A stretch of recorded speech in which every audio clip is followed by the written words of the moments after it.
안녕하세요. 문 좀 열어주실 수 있나요? 아니면 뭐요? 낯선 사람이 당신 집 현관문 앞에 있습니다.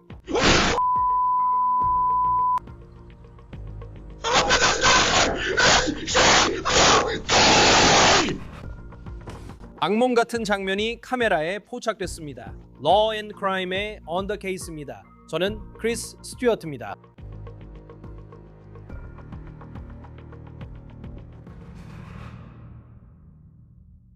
안녕하세요. 문 좀 열어주실 수 있나요?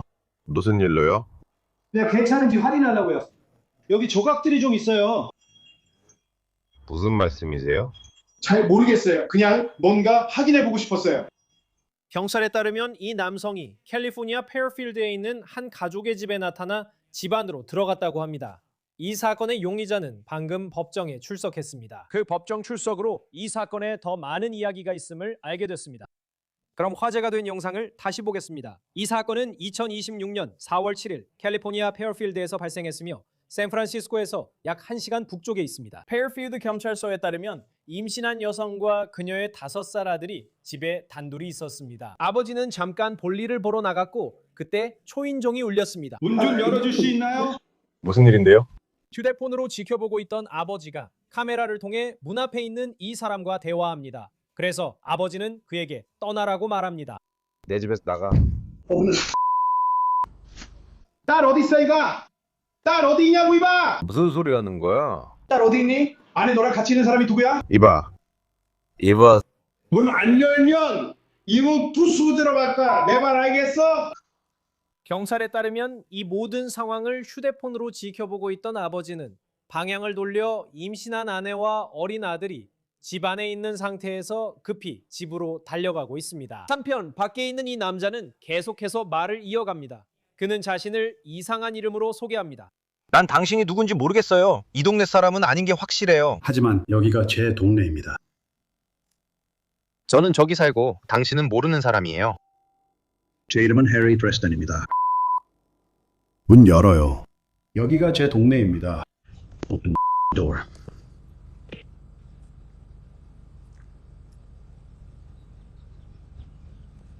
아니요. Why in you? 제 말 이해하시겠어요? 그러니까 해리 드레스덴이라는 이름은 드레스덴 파일이라는 책 시리즈에 나오는 가상의 마법사 탐정이래요. 경찰에 따르면 이 남성은 자신을 해리 드레스덴이라 주장했으나 진짜 이름은 아니었어요. 이후 그는 벽에 붙은 것들을 뜯기 시작했다고 해요. 뭘 하는지 모르겠어요. 대체 뭐 하는 거야? 아니야. 사기꾼 아니야. 아니. 사기꾼이야. 현관문은 버텼지만 페어필드 경찰에 따르면 진짜 이름이 제이슨 니콜스인 남자는 다른 방법으로 들어왔어요. 바로 미닫이 유리문을 통해서요. 이제 그는 집 안에 있습니다. 법원 기록에 따르면 엄마와 아들은 차고에 숨었고 집안 민 카메라가 그 다음 상황을 포착합니다. 맹세코 말하는데 내 말 알겠어? 아버지가 마침내 집에 도착해서 이 상황을 끝내기 위해 삽을 집어듭니다.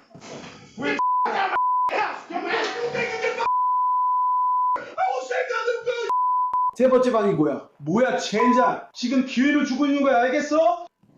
내가 기회를 주는 거야. 당장 내 집에서 나가. 여기 세 번째 방이야 친구. 진심으로 부탁하니 나가줘. 질문 있어? 내 집에서 나가. 질문해줘서 고마워 제발. 거기 안에는 아무도 없어. 안에 방이 3개 있어. 난 네가 누군지 몰라. 어서 가는 게 좋을 거야. 난 네가 누구 말하는지 모르겠어. 네 비명은 뭐야? 너 군인이야? 응. 알겠어. 나 좀 도와줄 수 있어? 알겠어. 지금 네가 겪고 있는 일을 이해해. 응. 밖으로 나가줄래? 네 감사합니다. 보러 가주셔서 고맙습니다. 뉴욕 포스트에 따르면 당국은 제이슨 니콜스가 그 순간 집주인에게 말했던 것과 달리 군 복무 경력이 없다는 사실을 확인했습니다. 이 영상엔 싸움 장면은 없지만 페어필드 경찰에 따르면 두 남성이 머리를 다쳤고 경찰이 몇 분 후 도착했다고 합니다. 페어필드 경찰과 법원 기록에 따르면 니콜스는 여러 중범죄 혐의로 부금되었습니다. 침입, 절도, 치명적인 무기로 인한 폭행, 협박, 그리고 기물파손 혐의입니다. 그 일은 4월 7일에 있었습니다. 우리는 새로운 우려스러운 정보를 알게 되었고 니콜스의 최근 법정 출석에서 사건을 더 심각하게 만드는 세부 사항들이 드러났습니다. 뉴욕 포스트가 입수한 법원 기록에 따르면 제이슨 니콜스는 침입 사건이 발생한 지 6일 후인 4월 13일에 처음으로 법정에 출석했습니다. 그는 해당 혐의에 대해 혐의 인정 여부를 밝히지 않았고 판사는 그의 보석금을 15만 달러로 인상했습니다. 니콜스가 이 가족이 사는 지역에 거주했다는 말이 있는데 만약 그게 사실이라면 정말 무서운 일입니다. 이에 대해서는 잠시 후에 더 이야기하겠습니다. 판사에 따르면 이 사건에서 피해자들의 안전이 최우선이라고 합니다. 하지만 4월 7일에 일어난 것으로 보이는 사건이 니콜스가 최근에 겪은 유일한 문제가 아닌 것 같습니다. 왜냐하면 그가 새로 직면한 혐의가 있기 때문입니다. 이 혐의는 우리가 말한 화제가 된 링 도어벨 영상 사건과는 무관합니다. 헤어필드 경찰서의 최근 성명에 따르면 한 목격자가 나서서 니콜스와 자신의 자녀 사이에 4월 5일, 즉 다른 가족과의 사건이 있기 이틀 전에 있었던 만남을 신고했다고 합니다. 경찰에 따르면 수사가 이루어졌고 니콜스는 이제 추가 혐의에 직면해 있습니다. 그 혐의는 18세 미만 아동을 괴롭히거나 추행한 혐의입니다. 경찰 성명에 따르면 수사가 진행 중이며 미성년자가 관련되어 있기 때문에 추가 정보를 공개하지 않는다고 합니다. 법원 기록에 따르면 니코스는 다음 재판이 4월 23일에 열릴 예정입니다. 이 사건을 논의하기 위해 은퇴한 경찰 지휘관이자 프로파일링 2불 진행자 마이크 킹이 함께합니다. 항상 러앤크라임 출연에 감사드립니다. 가끔은 이런 생각이 들어요. 정말로 내 링 도어벨이 필요한가? 알잖아요. 매달 구독료도 내야 하고. 이런 이야기를 들으면 우리 집에 링 도어벨이 충분히 있는지 걱정하게 돼요. 정말 끔찍하죠. 크리스, 저도 같은 생각이에요. 저도 똑같이 생각했거든요. 이 사건을 떠올리면 낸시 거스리 사건이 생각나요. 그래요. 쏟아지는 정보의 양이 정말 많죠. 그리고 솔직히 이번 경우는 너무 충격적이어서 만약 사람들이 아직 링 도어벨이 없다면 이제 하나 장만할 생각을 해봐야 할 거예요. 네, 그리고 이 초인종 카메라 영상에서 얻을 수 있는 것들이 정말 많아요. 현관문 앞에 이 사람이 있죠. 그가 하는 말을 보면 분명히 어떤 환상 속에 살고 있는 것 같아요. 우선 이 상황에 대응하는 경찰관들 입장에서는 이 집주인은 자신의 목숨을 걸고 싸우고 있다고 생각할 것이고 가족을 지키고 있다고 생각할 겁니다. 이런 상황에서 현장에 처음 도착한 경찰관들은 어떤 기분일까요? 이런 신체적 충돌이 일어날 거라는 걸 아마 알고 있을 텐데요. 글쎄요. 저는 경찰관들이 어떤지 생각해보면 바디캠 영상을 본 적은 없고 초인종 카메라에 찍힌 영상만 봤습니다. 하지만 분명히 그곳에는 여러 명의 경찰관들이 있었습니다. 출동한 순찰 경찰관이 직면하는 어려움은 사건의 즉각성입니다. 왜냐하면 현장에 도착한 첫 번째 경찰관일 수도 있고 현장 쪽으로 조심스럽게 접근해야 하기 때문입니다. 집에 접근할 때는 엄폐물이나 은폐물을 확보하려고 노력합니다. 왜냐하면 그곳에 폭력적인 범죄자가 있는 것으로 보이고 그런 상황에서 결정을 내려야 하기 때문입니다. 사람들이 위험에 처해 있으니 혼자 들어가야 할지 아니면 충분한 지원이 올 때까지 기다려야 할지 고민하게 됩니다. 이 영상에서 제가 본 것은 경찰관들이 주택 소유자와 대면할 수 있었을 뿐만 아니라 처음에는 그가 여전히 삽을 들고 있지만 포식자는 현관 쪽에 나와 있는 것처럼 보입니다. 그래서 그들은 신속하게 현장을 통제하고 약간 뒤로 물러설 수 있었는데 여러 명의 경찰관이 현장에 도착하기 전까지는 경찰관들이 직접적으로 개입하지 않은 것처럼 보입니다. 하지만 머릿속에 정말 많은 생각이 스쳐 지나갑니다.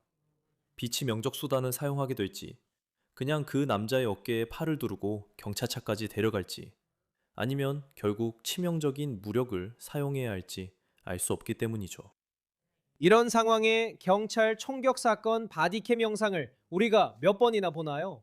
이런 걸 에피소드라 해도 될지 모르겠고 그 사람 머릿속에서 무슨 일이 있었는지도 잘 모르겠어요. 그러니까 분명히 그는 판타지 캐릭터 같은 것들에 대해 이야기하고 있었잖아요. 하지만 이걸 보고 또 링 도어벨 카메라 영상을 보면 상황에 따라서는 정말 그렇게까지 악화될 수도 있었겠다는 생각이 들어요. 제가 읽은 바로는 그는 지쳐버렸고 결국 포기한 것 같아요. 링 도어벨 카메라 영상을 보면 저는 그가 점점 더 화가 나는 것만 보여요. 그리고 그게 정말 무섭죠. 하지만 사건을 조사하는 사람으로서 사건을 정리해가면서 특히 기억에 남았던 순간들이 있다면 어떤 것들이 있었나요? 저는 그 행동을 보면 몇 가지 다른 이론들을 고려해야 한다고 생각해요.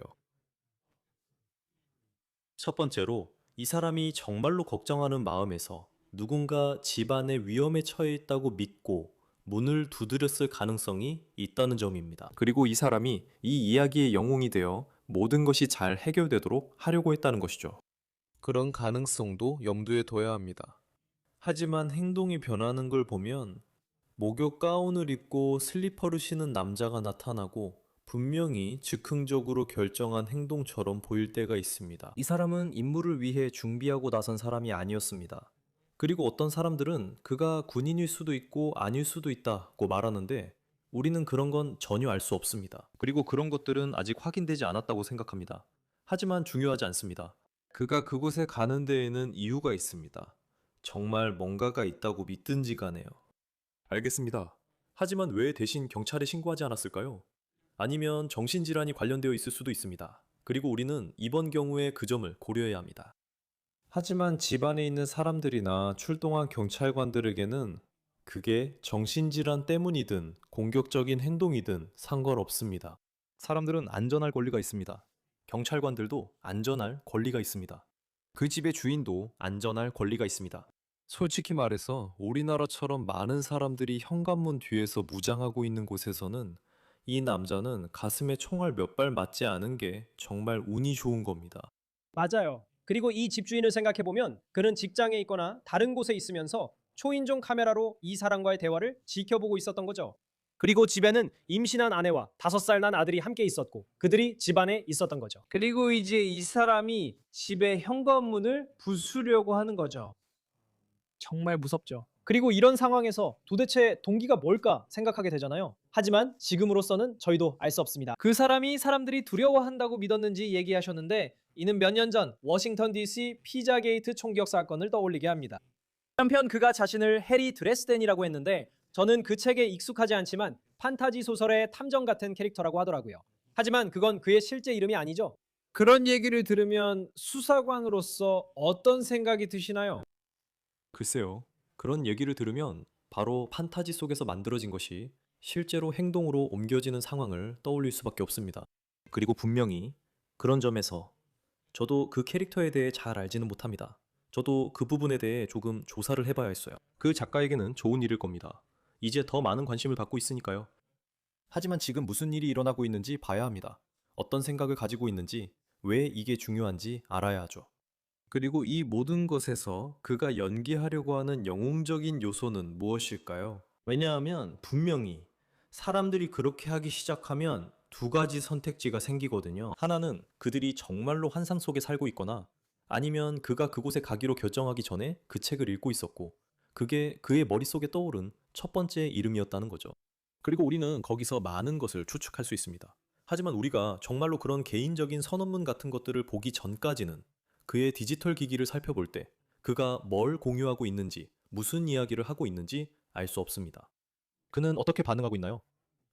그리고 그는 분명히 이런 것에 빠져 있는 것 같습니다. 어쨌든 그가 이런 극적인 마블이나 뭐 그런 세계에 빠져 있는 것 같아요. 왜냐하면 그의 인생에서 예전에 찍은 영상도 몇 년 전쯤에 찍은 영상이 웹에 올라왔잖아요. 이제는 그가 또 다른 문을 두드리면서 자신이 배트맨이라고 소리치는 모습도 있었죠. 이런 걸 보면 이런 사람들은 판타지에 몰입해 있는 것 같다는 생각이 들어요. 그리고 만약 정신 건강 문제나 다른 무언가가 있다면 그들이 그 선을 넘어서 자신이 가서 문제를 해결하고 구할 수 있다고 생각하게 되는 거죠.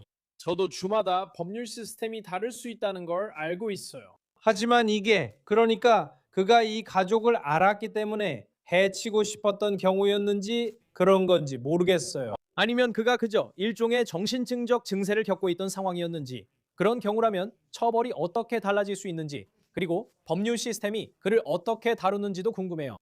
이게 정신 건강 문제로 여겨지는지 아니면 단순히 범죄 행위로만 간주되는지에 따라 달라질 수 있죠.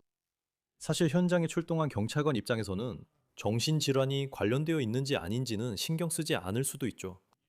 이건 꽤 단순한 일입니다.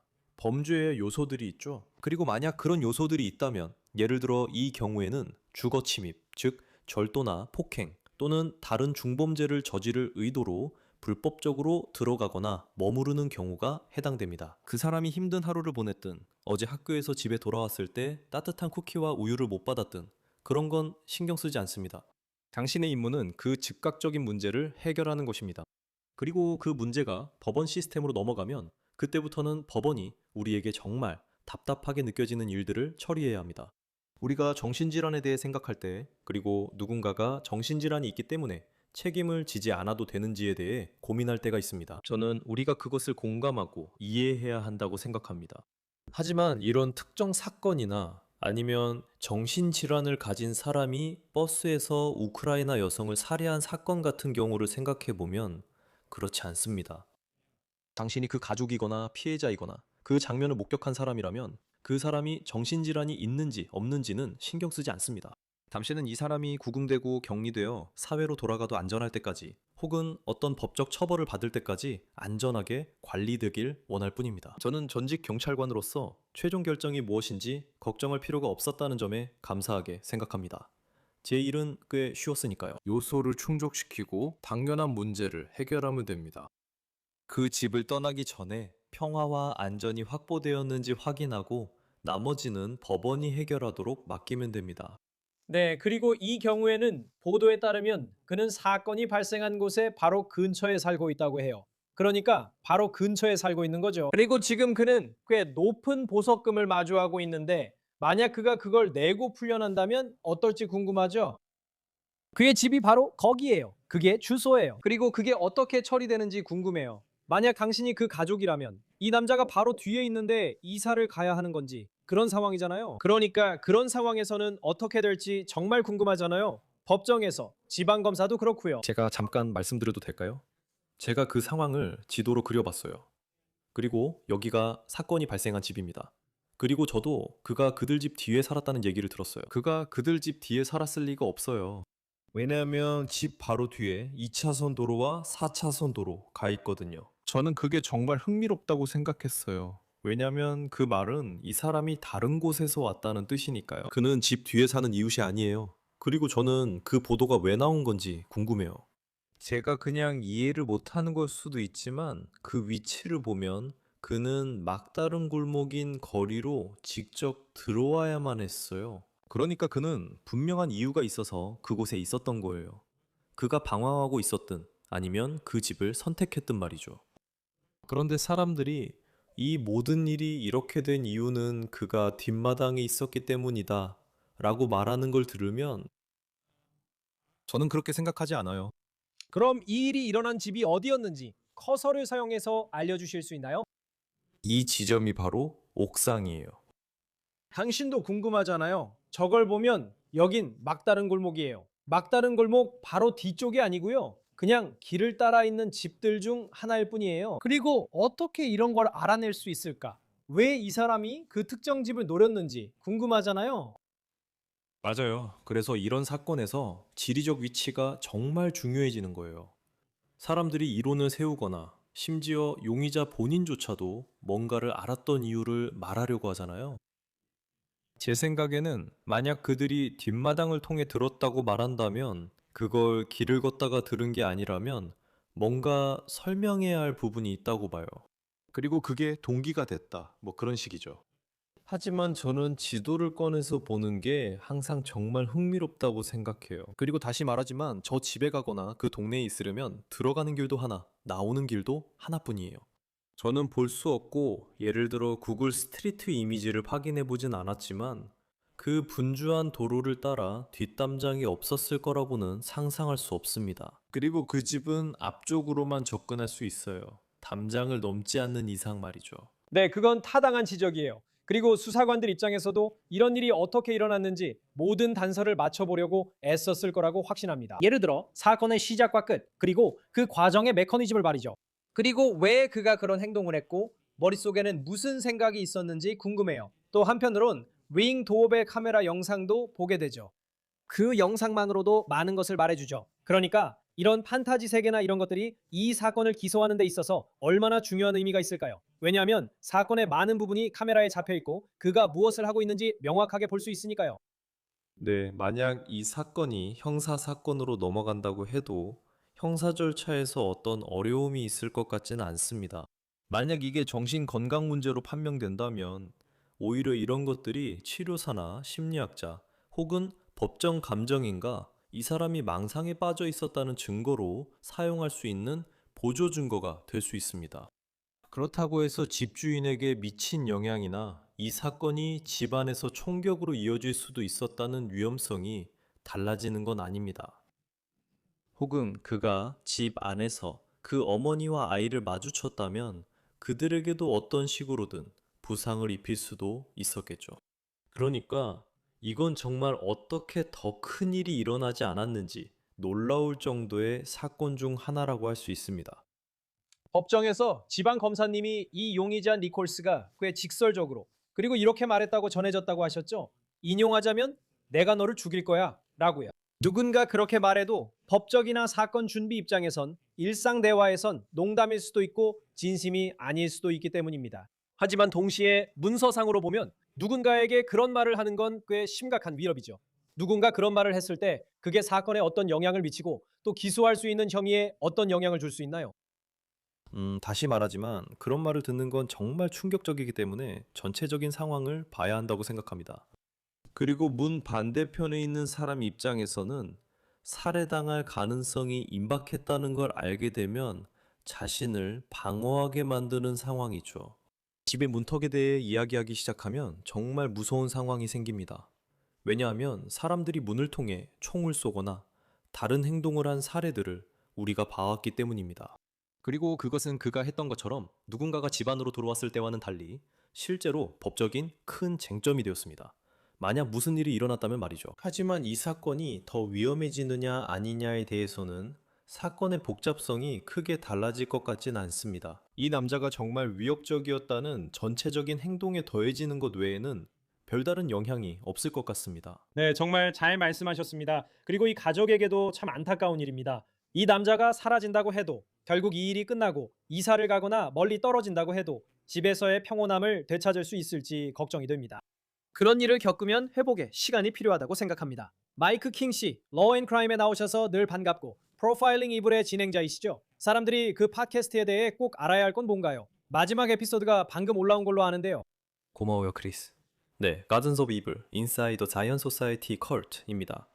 여러분, 청취는 무료이지만 제가 광고를 통해 얻는 수익은 실제로 아동 권익 옹호 활동과 제 모교인 위버 주립대학교의 형사사법 전공 학생들을 위한 새로운 장학금에 쓰이고 있습니다. 이 팟캐스트의 취지는 수년 전 수사팀에 의해 해체된 끔찍한 컬트의 피해자들에게 목소리를 주는 것입니다. 제가 운 좋게도 이끌었던 수사팀이 해체한 그 컬트의 피해자들이 마침내 수십 년 전 자신들에게 일어났던 일에 대해 목소리를 낼 기회를 요청했습니다. 이 팟캐스트는 정말 큰 울림이 있고 애플에서 세계 1위를 기록했습니다. 그리고 바로 어제 애플이 이번 달에 저희가 이번 달 1위 트루크라임 팟캐스트라고 발표했습니다. 정말 멋진 일이죠. 네, 정말 멋진 일입니다. 그리고 정말 대단한 이야기이고 듣는 것도 정말 훌륭합니다. 마이크 킹, 은퇴한 경찰 지휘관님, 러앤크라임에 함께해 주셔서 항상 감사합니다. 함께해 주셔서 고맙습니다. 고마워요, 크리스. 러앤크라임의 On the Case를 마칩니다. 유튜브, 스포티파이 구독과 피코, 스트리밍도 이용해 주세요. 저는 크리스 스튜어트였습니다. 다음에 뵙겠습니다.